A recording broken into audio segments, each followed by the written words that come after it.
तो नमस्ते प्रणाम स्वागत पर हुआ सबके राइटर केपी राज के चैनल पर। और सब बताइए आप सब कैसन बानी।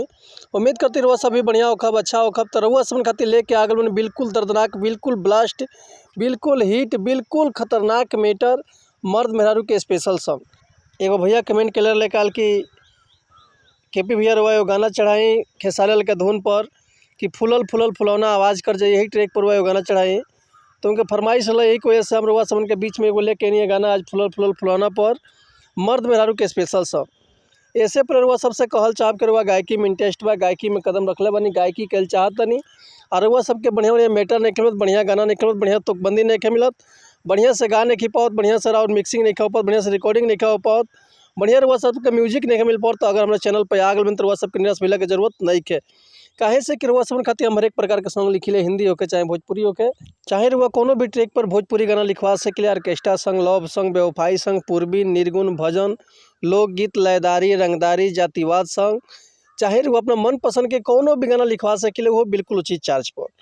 तो ऐसे कहल चाहब के रहुआ अगर हमारे चैनल पे आ गए बन तो चैनल के लाइक करी, सब्सक्राइब करी, बेल आइकन प्रेस कर दी ताकि कोनो भी वीडियो अपलोड करे तो सबसे पहले नोटिफिकेशन रहुआ सबन के मिले।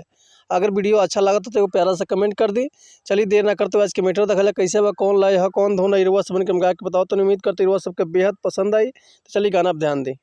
रोइले हम तो ससुरा में आके कबू हम पे न तकले बा, हरे रोइले हम तो ससुरा में आके कबू हम पे न तकले बा, माई भाई के भेज के बोला ले, माई भाई के भेज के बोला ले, मरद भौजाई के रखले बा, माई भाई के भेज के बोला ले, मरद भौजाई के रखले बा, हमर जवानी के लागो माटी न राती के चटले बा, अरे हमर जवानी के लागो माटी न राती के चटले बा, माई भाई के भेज के बोला ले, बोला ले, माई भाई के भेज के बोला ले, मरद भौजाई के रखले बा, माई भाई के भेज के बोला ले, मरद भौजाई के रखले बा।